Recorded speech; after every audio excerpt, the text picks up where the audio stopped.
En við byrjum í sjávarútveginum. Eigendur sjávarútvegsfyrirtækisins Brims ætluðu að selja stóran hluta skipaflota síns til félags í eigu þeirra sjálfra í byrjun árs. Þinglýstir kaupsamningar liggja fyrir vegna kaupanna. Skipin og kvótin sem þeim fylgir eru mikið veðsett en samkvæmt kaupsamningunum stóð einungis til að færa hluta milljarða skulda yfir í nýja félagið. Eigandi skuldana er Evrópski seðlabankinn sem þar með á veð í kvóta og Íslandsmiðum en verðmæti kvótans hleypur á milljörðum. Guðmundur Kristjánsson, forstjóri Brims, er sestur hjá Helga til að ræða þessi mál en fyrst skulum við heyra smá samantekt málið. Útgerðarfélagið Brim er eitt stærsta útgerðarfyrirtæki Íslands. Félagið gerir út 7 skip og er í 5. sæti yfir kvótahæstu útgerðir landsins. Félagið kemur eins og mörg önnur í sjávarútvegi sem og öðrum greinum nokkuð mikið skuldsett undan bankahruni. Samkvæmt ársreikningi ársins 2007 námu heildarskuldir fyrirtækisins þá 18 milljörðum króna. Félagið hefur ekki skilað ársreikningi fyrir árið 2008 en gera má ráð fyrir því að skuldirnar hafi hækkað allt að helming við fall krónunar enda stór hluti þeirra í erlendum gjaldmiðlum.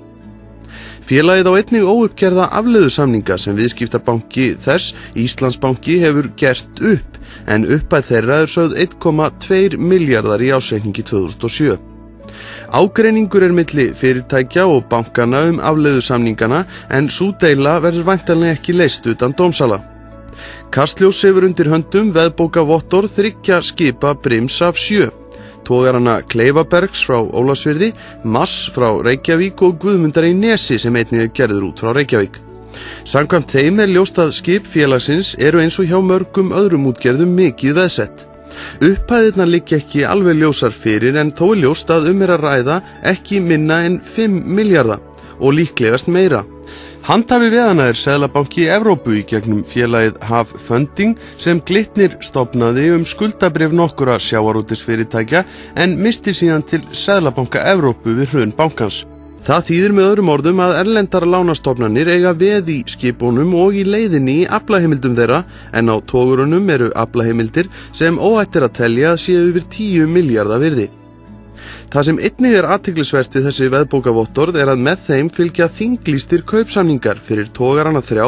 Kaupsamningarnir eru allir 3 dagsettir 29. desember fyrir tæpu ári en þeim er þinglýst á tímabilinu 20. febrúar til 11. mars á þessu ári. Kaupsamningarnir bera með sér að eigendur Brims hafi ætlað að koma eignum út úr fyrirtækinu yfir í annað félag í eigu þeirra sjálfra, í því sem oft er kallað kennitöluflakk. Í kaupsamningunum selur sem sagt Brim félaginu KG EHF skipin, en sömu menn undirrita kaupsamninga fyrir hönd beggja félaga í öllum tilvikum. Kaupverðið er greitt þannig að KG EHF tekur yfir hluta þeirra skulda sem eru áhvílandi á togurunum. Eftir því sem næst verður komist af upplýsingum úr veðbókavottorunum hvíla á skipunum að lágmarki 5 milljarðar og líklega er það síst oftalið. Samkvæmt hinum þinglýstu kaupsamningum er þó ekki ætlunin að greiða svo hátt verð fyrir skipin, heldur einungis það verð sem skipin sjálf eru bókfærð á í reikningum félagsins. Þannig á að greiða 1,7 milljarða fyrir Guðmund í Nesi, 150 milljónir fyrir Kleifabergið og sömu upphæð fyrir togaran Mars. Ekki kemur fram með skýrum hætti í kaupsamningunum hvort kvóti fylgi skipunum eða hvort hafi átt að flytja hann á önnur skip. Þó segir í kaupsamningum 2 togara að með þeim fylgi veiðileyfi og veiðirreynsla þeirra. Í einu tilfelli fylgir veiðileifið eingöngu. Í hinum þinglýstu kaupsamningum er ávallt tekið fram að samþykki veðhafans, Seðlabanka Evrópu, þurfi til þess að gjörningurinn gangi formlega í gegn eins og eigendur Brims hafa ætlað sér. Samkvæmt vef Fiskistofu eru skipin þó enn skráð á Brim þó að þinglýstir kaupsamningar liggi fram vegna kaupana. Já, Guðmundur, velkomin í Kastljós. Já, takk fyrir.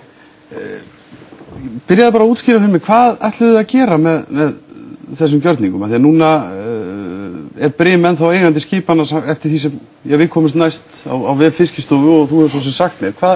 Útskýrðu fyrir mig hvað þarna var í gangi? Já, í fyrsta lagi þá sagði þér daginn að þessi kaup hefði aldrei gengið í gegn. Þannig að því leyti er fréttin röng. Að því að þetta gekk aldrei í gegn og þú vissir það áður og gerði fréttina. En það sem gerðist er það að við fall bankana að þá kemur í ljós hjá okkur að stór hluta lánasafni okkar við Íslandsbanka eða gamla Glitnir hafði verið færður yfir í írskt líknarfélag, þetta Hav Funding. Það var ekki bara sjávarútvegsskuld, heldur sjávarútvegsskuldirnar voru bara brot af þessum vöndli sem var settur yfir í Hav Funding.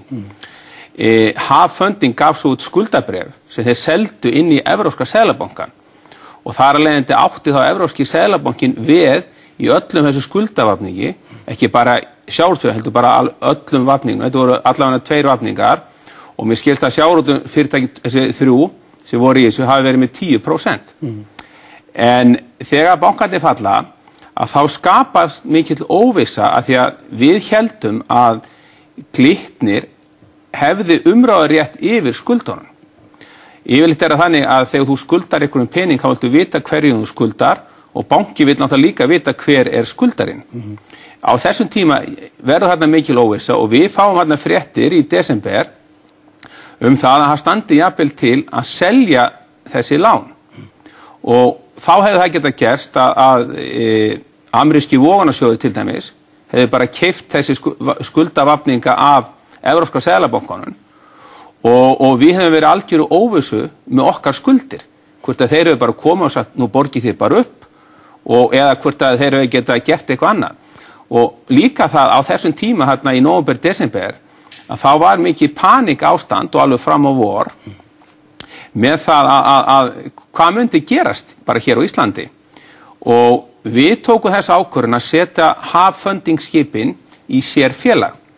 En eftir að Árni Tómasson fullvissa okkur það að Evrópski seðlabankinn ætlaði ekki að selja sín veð í Hav Funding, heldur ætlaði að reyna að vinna þetta með gamla Glitni, að þá fóru menn að róast og líka þegar kom kannski meira í ljós hvernig þetta var. Við höfum ekki hugmynd þetta Hav Funding, hvernig það virkaði.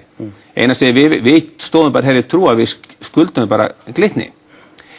Svo þegar þetta var ljóst á vormánun að þá gengur þessu kaup aldrei í gegn, að þau þurfti alltaf samþykki veðhafann fyrir því.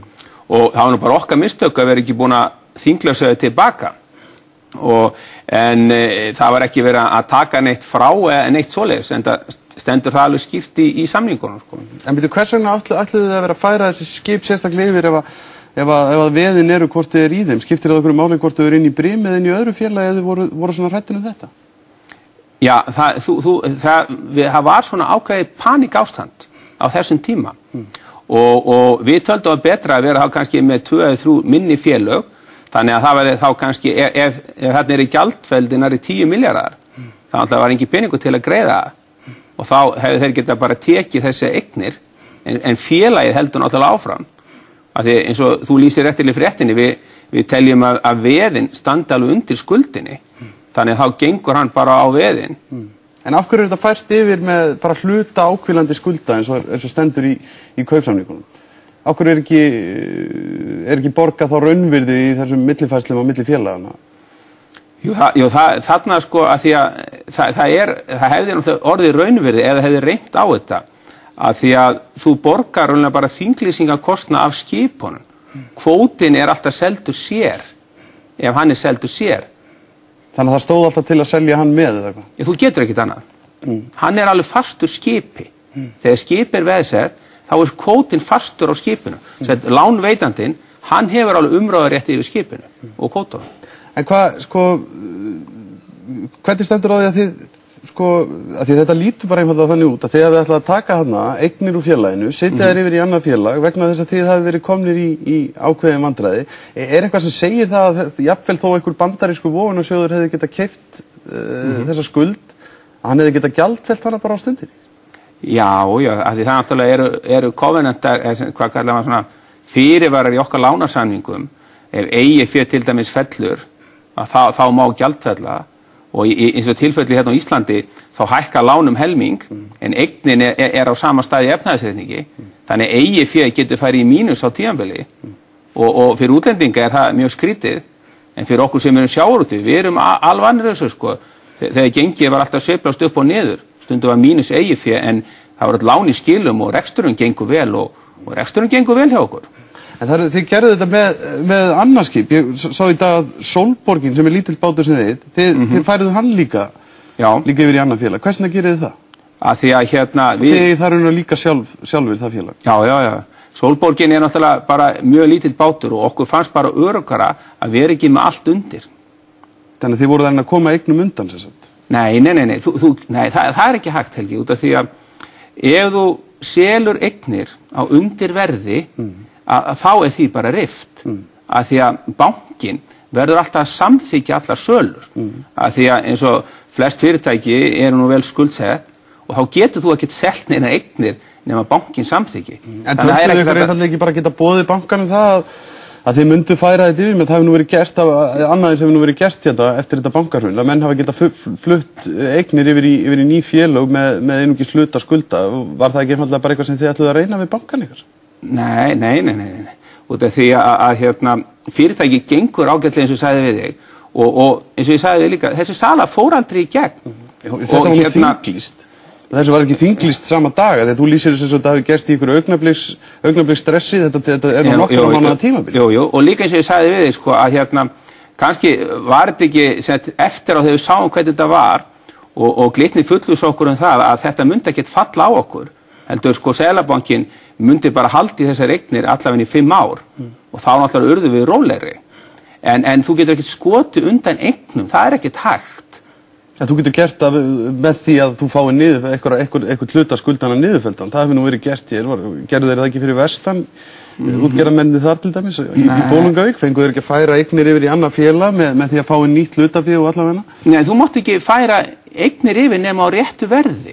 Þannig að þú getur ekki tekið neitt undan frá lánardrottnum. Það er ekki hægt. Og ef aðilar eru að gera það því bara rift. Og þú verður alltaf að selja eignir yfir á réttu verði og það er bara gangur lífsins og var ekki þetta að fara undan því. En hvernig, sko, að því að þú ert að lýsa því þannig að þetta hafi litið þannig út fyrir ykkur á tímabili og þú talar að þetta sé eitthvað íslíknarfélag, þetta hafönding og skyndilega kvóti sem er í þinni umsjá komin í veð í Seðlabanka Evrópu. Hvernig finnst þér að vita til þess? Já, sko, er þetta ekki stramtilt ekki bannað? Nei, þetta er ekkert. Íslendingar hafa sótt lán erlendis í áratugi og ég sé bara nálgast 100 ár og þó að erlendur aðili eigi veð í skipi þá á hann ekkert kvótan. Þú mátt ekki færa kvótan á skipinu nema með leyfi við hans. Já, það er allt annað mál. Fyrirtæki eins og Brim ábæði skipið og kvótan. Þannig að ef þú ætlar að flytja kvótan af þá verður bankinn að samþykkja það. En bankinn á ekki kvótan, hann á bara lánið og veðið í skipinu. Nú ef við lendum í vanskjölum og bankinn verður að ganga að eigninni, segjum bara Seðlabanki verður að ganga að eigninni, þá hefur hann ákveðin tíma til að selja hann aftur. Af því að útlendingar mega ekki eiga kvótaði skip á Íslandi. Þannig að þá fer það bara eðlilega farveg. En vissu þið ekki af því að þessi veð væru komin í hendurnar á Evrópska Seðlabankanum, eða það væri hætta á því? Nei, okkur grunaði það nú ekki, ég segi það bara alveg segir. Voruð þið þá blekktir af Íslandsbanka? Nei, heldur ekki blekktir, ég held að við höfum bara ekki gert okkur grein fyrir hvað þetta var. En áttu þeir ekki að gera eitthvað grein fyrir því að þeir væru hugsanlega að koma skuldunum ykkar í hendurnar á nýjum veðkröfum? Já, við náttúrulega skrifum undir þetta á sínum tíma og á þessum tíma þarna í júlí-ágúst 2008 þetta var að þá var að vera að tala endur fjármögnun á bankakerfinu og það var erfitt að fá endur fjármögnun og fyrir okkur var þetta kynnt þannig að þetta væri bara mjög mikilvægt fyrir bankan að við skrifum, já fyrir bankan, með gamla Glitnir, að geta sko endur fjármagna sig og við höfum alltaf unnið í góðu samstarfi við okkar viðskiptabanka alla tíð og við förum ekki að fara á móti okkar banka, við höfum aldrei gert það. Guðmundur, takk fyrir komuna í Kastljós.